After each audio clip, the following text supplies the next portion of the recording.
omenda deko gin gik moko matindo ma inyalo losi ka owacho ni dwaro nitie mondo mi jogo ma wantiere bad migawo mar omenda orure mapiyo mar loso ng'ikruok kata mar neno ni giloso gimoro manyalo kelo ng'ikruok mamono counties ma thurka yudo omenda e wang' sang'. That discussion, we must face it head on and resolve it. We cannot have a situation where counties and county governments receive money, they're unable to spend it. But on the other hand, we must insist that accountability is for all of us.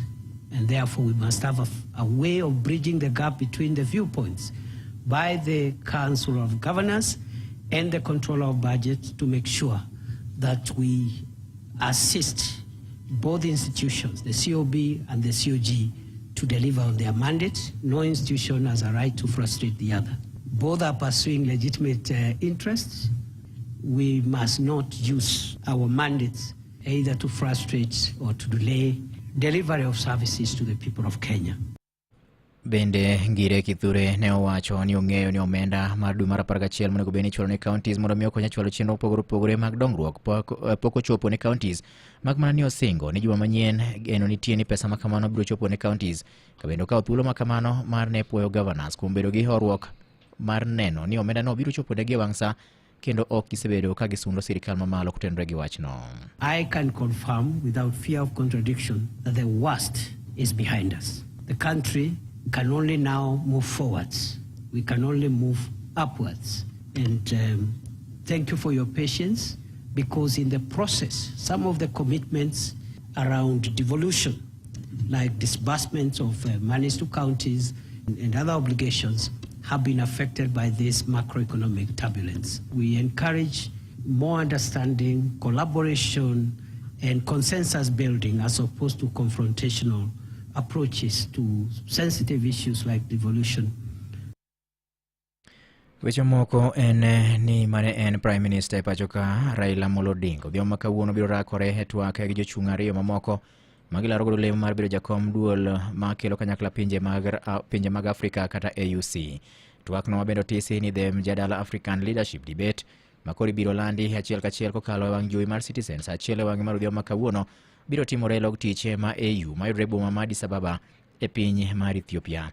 Odinga koro biro rakore gi Mohamud Ali mawuok e piny mar Djibouti kaachiel kod Richard Randaria Mandarato mawuok e piny Madagascar. But I'm here as the African lion.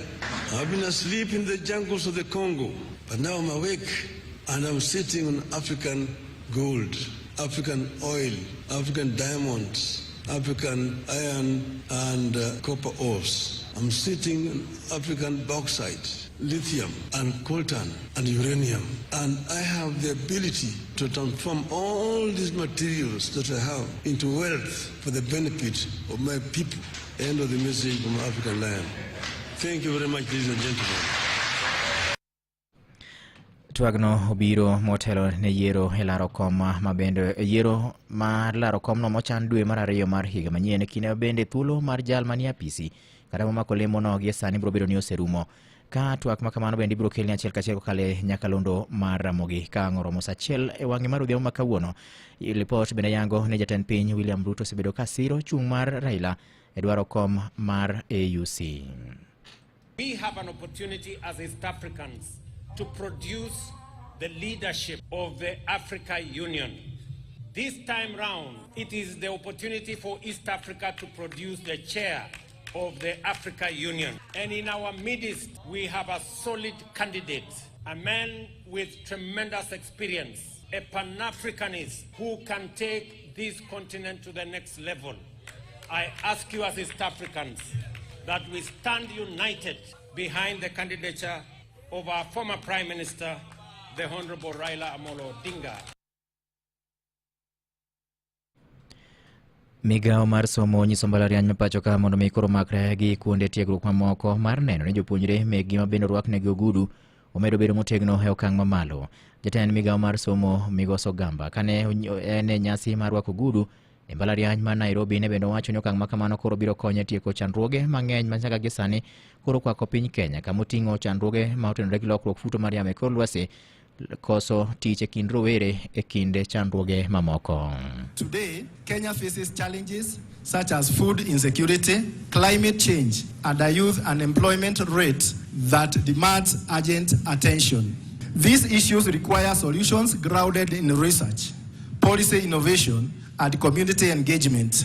Graduates, your education has equipped you to be at the forefront of these efforts.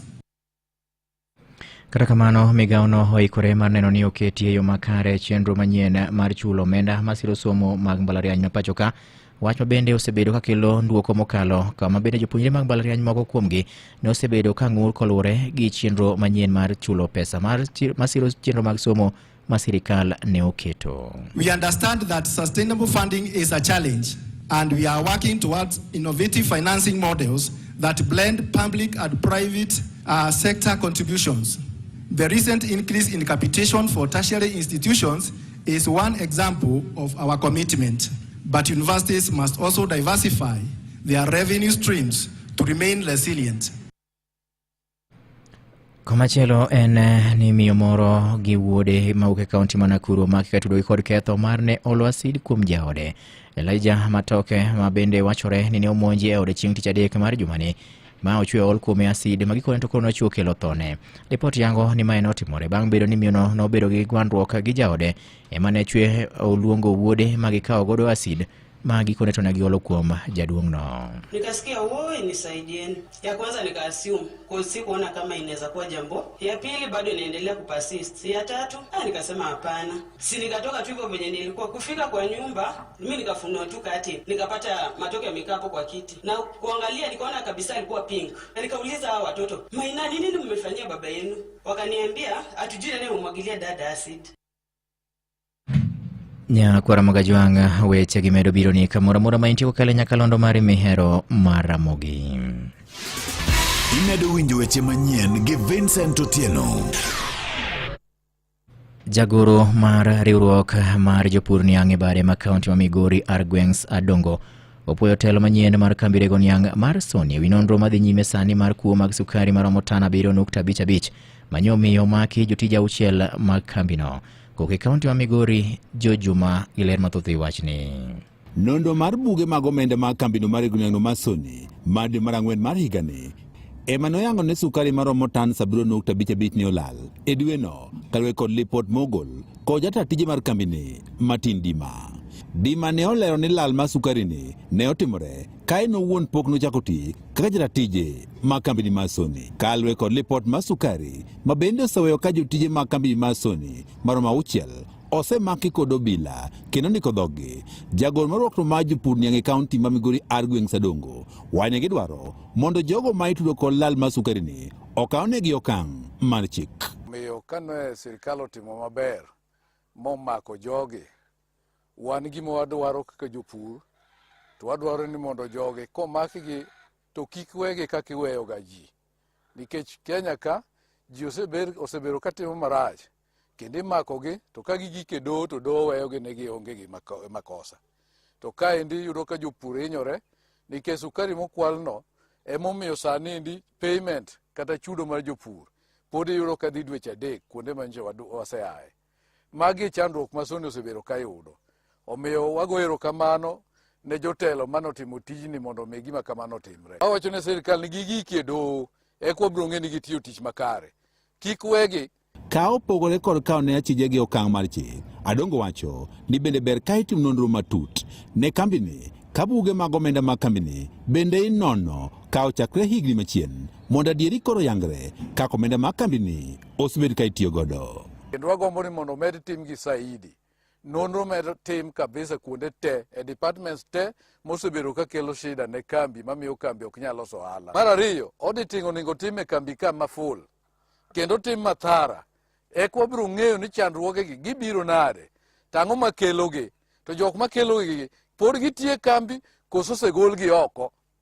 To jok momakigi wana wacho ni kaka jopur ni kik duokgi e kambi kanyo kendo, nikech koduokgi pod biro chalo mana biro puonjo joma moko modong' ni kare tij nyalo tim to kata magi to onge gime tim. Riwruok ni ma jopur niang' wacho negi chich ni lal mar sukari e kambini nyalo bedo ni gima nochakre kinde mokalo ka bende gine gigo iko mosimo kambini mar Sony koro themba.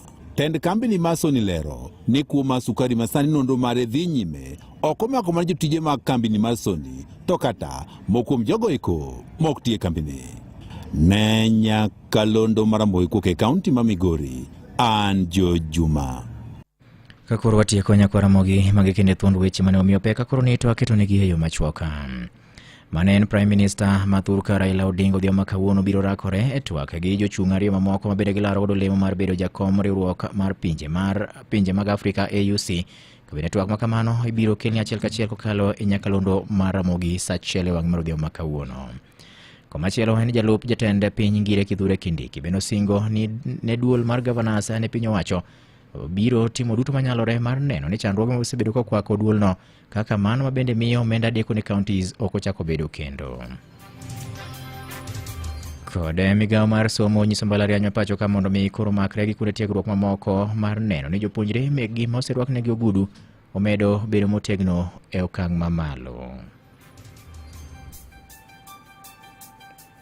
Giko weche manyien adimba nyakora mga juang tude gi Nyakalondo ne koromo sa par mar yudo weche manyien ka gibiro bedo mago ma otuch e kor gwenge.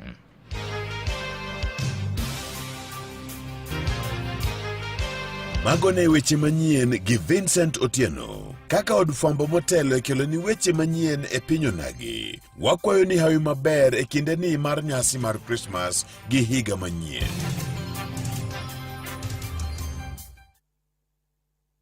Maramogi Radio Ramogi Karchun Jaluo. Mano timore odiochieng' machal kod mae, higni mathoth mokalo, kokelni gi makate mar Kingsmill. Be ing'eyo gi makate mar Kingsmill kowuok Ken Afric Bakery Limited.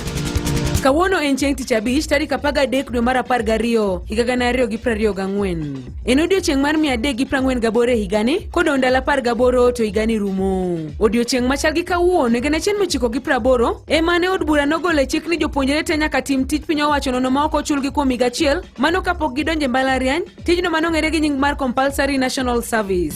Be ing'eyo kokelni gi makate mar Kingsmill, Kingsmill Burger, Buns, Scones kod Kingsmill Muffins. Be ing'eyo ni thuon gweno ok nyal ka korio ng'ute mabor mogik? Ma en kaluwore gi mbui mar Fani2.com.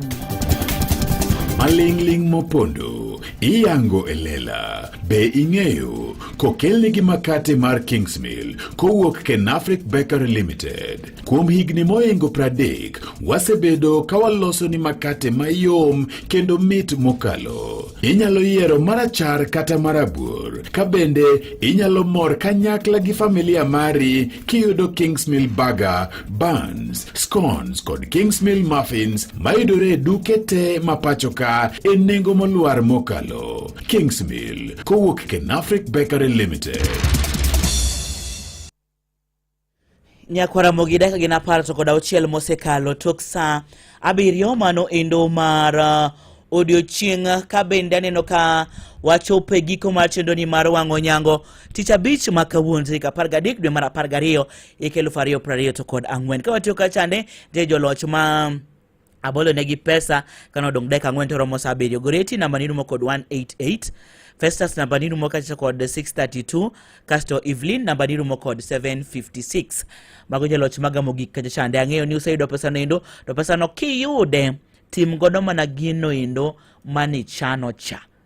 Kikitere kuma chielo. Gime chano cha ndemo miyo imiya kaindi vocha ema monde mi tim kode okonyi engimani. Nyakoro magadogo ni erokamano maduong' kuom bedo koda chakre saa 4 mano mar onyango nyakoro moseche gieki e chenro ni mar wang'o nyango tich abich ma kawuono ni. Iluonga ni Winyo Duor nyaka puonja na taika endi Elonya Joseph.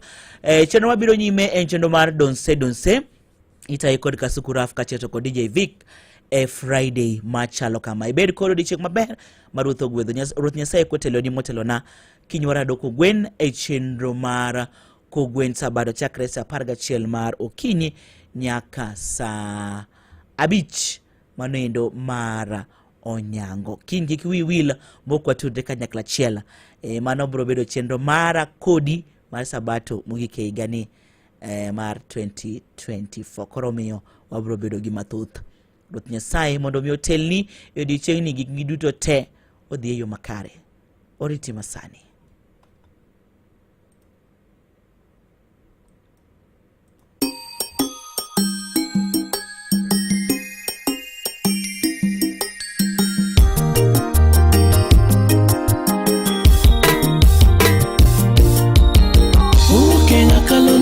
Radio Ramogi, wish you a Merry Christmas. Radio Ramogi Karchun Jaluo, we wish you a Merry Christmas. Nejo winyo duto man Kisumo pacho, we wish you a Merry Christmas. Nejo winyo duto man Nairobi bore, we wish you a Merry Christmas. Nejo winyo duto man Mombasa pwani, we wish you a Merry Christmas.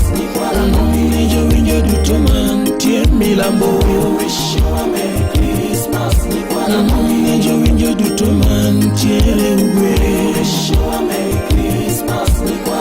Nejo winyo duto man nie Kenya mangima, we wish you a Merry Christmas. Nejo winyo duto man tie diaspora, we wish you a Merry Christmas.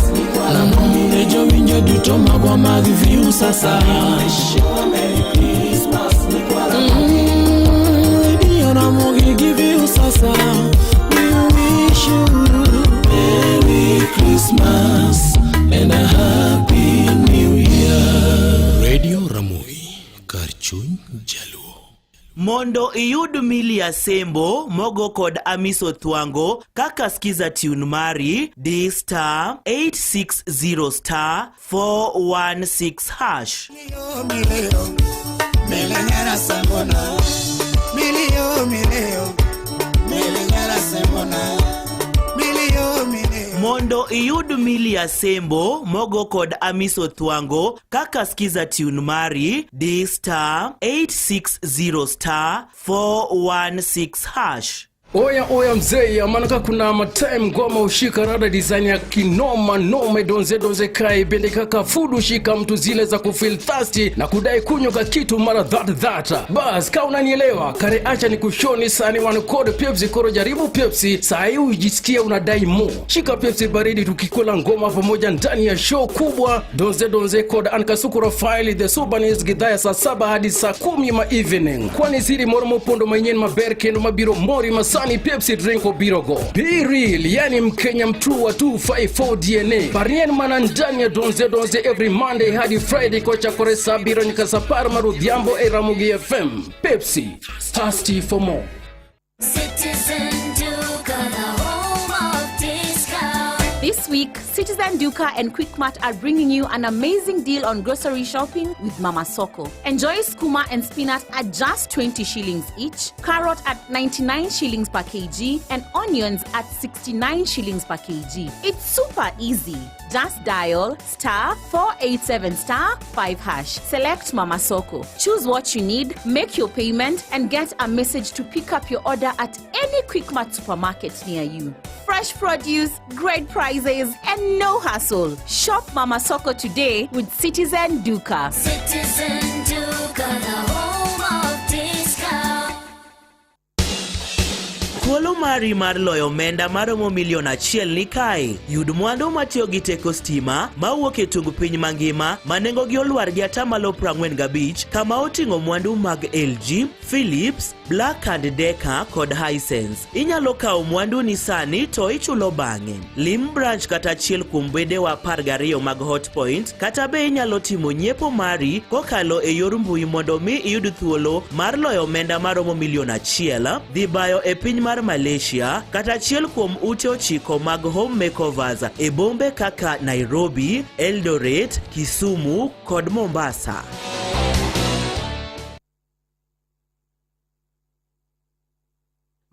Ramogi Radio Ramogi Karchun Jaluo.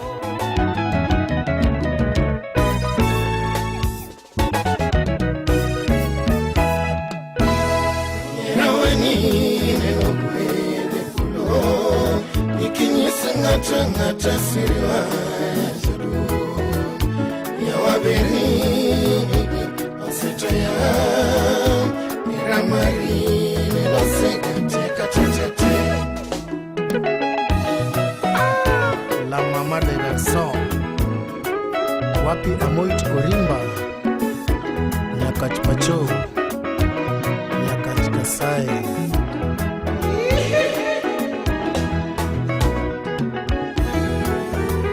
Sababu yangu bila wewe ina maana, kidosho wangu kwa kweli wapendeza, nyumba yako imo ndani ya roho yangu, nipe ruhusa nikuweke moyoni, penzi lako latuliza mawazo yangu, uso lako lanitia wazimu, ninazama na uzito wa pendo lako, hakikisho langu kukupenda zaidi.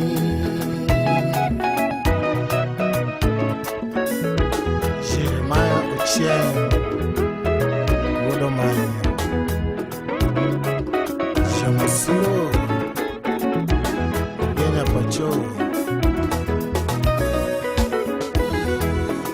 Sababu yangu bila wewe haina maana, kidosho wangu kwa kweli wapendeza, nyumba yako imo ndani ya roho yangu, nipe ruhusa nikuweke moyoni, penzi lako latuliza mawazo yangu, uso lako lanitia wazimu, ninazama na uzito wa pendo lako, hakikisho langu kukupenda zaidi. Rawani neno kweli kuno, ikinisungata siriwa ya juru. Rawani neno kweli kuno, ikinisungata siriwa ya juru. Ya wabeni